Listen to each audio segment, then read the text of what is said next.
প্রিয় দেশবাসী, একটি ঘটনা আপনাদের হয়তো অনেকের চোখে পড়েছে। সেটা হলো জাতীয় ফল মেলায় কিভাবে সেখানে যারা উপস্থিত ছিল তারা কিভাবে ফলগুলো লুটপাট করে নিয়ে গেছে। সবাই দোষ দিচ্ছে সেখানে যারা উপস্থিত ছিল তাদেরকে,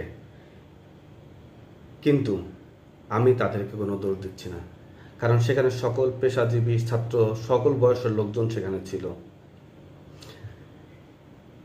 এই ব্যর্থতা সম্পূর্ণ রাষ্ট্রের, যারা দেশের জনগণকে, দেশের নাগরিকদের ছাত্র অবস্থায় বিগত সময়ে যারা ক্ষমতায় ছিল, স্বাধীনতার 53 বছর পরেও পর্যন্ত 53 বছর পর্যন্ত যারা ক্ষমতায় ছিল, এখন যারা অন্তর্বর্তীকালীন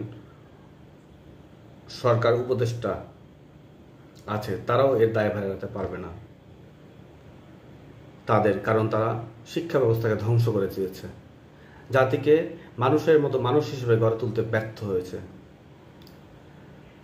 তারা এদেশের জনগণের মাঝে নৈতিকতা তৈরি করতে পারেনি, সচেতনতা তৈরি করতে পারেনি, ন্যায়পরায়ণতা, নিষ্ঠা তৈরি করতে পারেনি, সৎ পথে চলার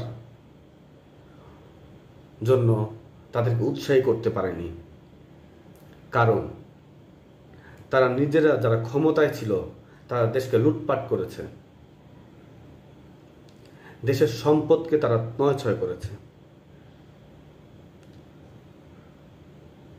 যে সকল রাজনৈতিক দল ক্ষমতায় ছিল তারাও যেরকম করেছে, এখন জুলাই আগস্টের পরে যারা ক্ষমতায় আছে তারাও তাদের চেয়ে আরো বেশি করছে। তাহলে সে দেশের জনগণ কিভাবে কিছু ফলের লোভ সংবরণ করবে? এটা তাদের দোষ আমি দিব না, সম্পূর্ণ দোষ রাষ্ট্র। আমি মোহাম্মদ জহিরুল আলম সৌরভ, আমি সবসময় দেশের জনগণকে একটি কথাই বলি, আমি দেশের শিক্ষা ব্যবস্থাকে পরিবর্তন করতে চাই।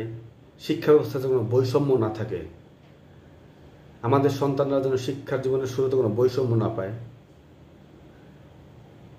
সেই জন্য রাষ্ট্র একটি শিক্ষা প্রতিষ্ঠান থেকে আমাদের সকল বাবা মায়ের সন্তানেরা একই নিয়মে একই শিক্ষা প্রতিষ্ঠানে সকল শ্রেণীর সকল পেশার সন্তানেরা লেখাপড়া করবে। তাদেরকে দেওয়া হবে নৈতিকতা, ধর্মীয় শিক্ষা,